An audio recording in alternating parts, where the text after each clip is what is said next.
Dalam era digital yang semakin maju, periklanan telah menjadi jantung penggerak ekonomi.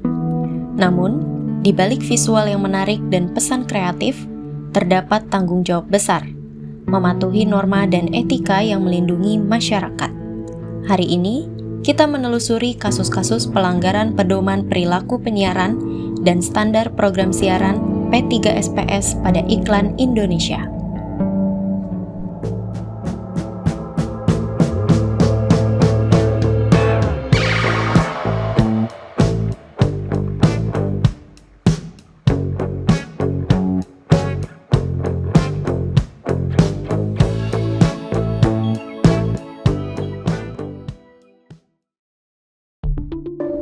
Januari 2019, Indosiar menayangkan iklan susu jahe Sido muncul.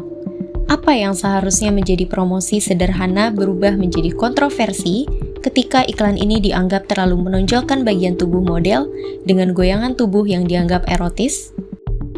Pasal 18 bab 13 dengan tegas melarang eksploitasi tubuh secara close up.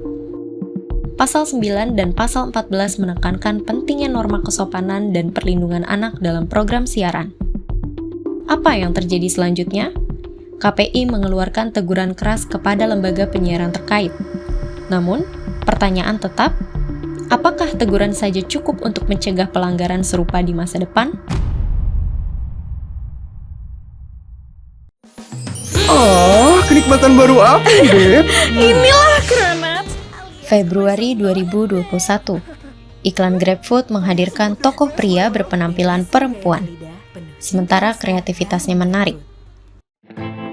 Iklan ini melanggar Pasal 14 dan Pasal 15 P3SPS yang menyoroti perlindungan anak dan penghormatan terhadap kelompok tertentu. Iklan seperti ini memunculkan perdebatan antara kebebasan berkreasi dan tanggung jawab sosial. Bagaimana memastikan bahwa pesan yang disampaikan tetap relevan tanpa melanggar norma?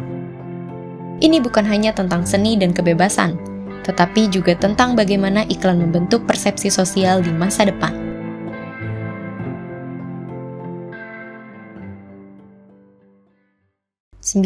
Juni 2023, sebuah iklan produk KB ditayangkan di luar jam dewasa, melanggar Pasal 37 dan Pasal 59 P3SPS. Aturan ini jelas menyebutkan bahwa iklan produk dewasa hanya boleh ditayangkan pada pukul 22 hingga pukul 3 waktu setempat. Tidak hanya tentang waktu, tetapi juga kepatuhan terhadap peraturan periklanan nasional yang ditegaskan dalam Pasal 43.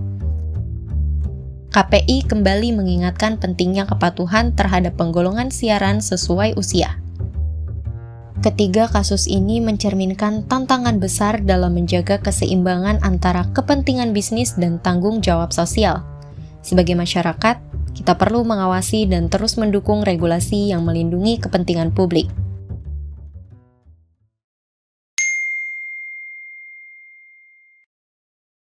Itu iklan Grab menurut saya sudah bagus, namun banyak anak kecil yang suka menonton TV dan melihat adegan bermesra-mesra itu menurut saya kurang cocok untuk dimasukkan ke dalam iklan.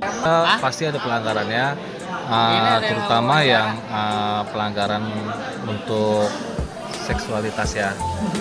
Itu pelanggaran yang kalau dibilang sedikit agak keras lah ya, apalagi disiarkannya atau ditayangkannya itu di siang hari, di jam-jam tertentu.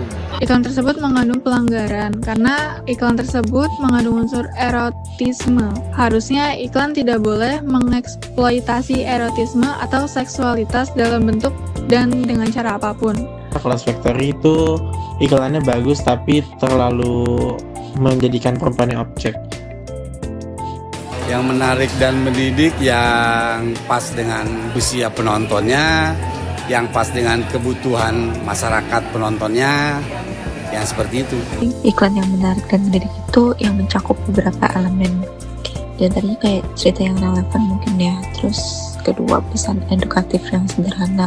Yang menarik dan mendidik itu seperti mengajak untuk menjaga kebersihan, menjaga kesehatan. Seperti iklan Denkau susu, dia tuh mendidik anak-anaknya yang kontes di panggung dan baling-balingnya putus. Itu yang sih mendidik sih, lebih mendidik kerjasama dan mendidik sosialnya.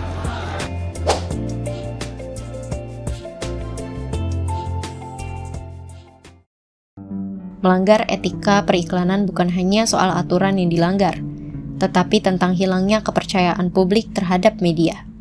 Pada akhirnya, keseimbangan antara kreativitas dan tanggung jawab sosial adalah kunci masa depan periklanan yang beretika.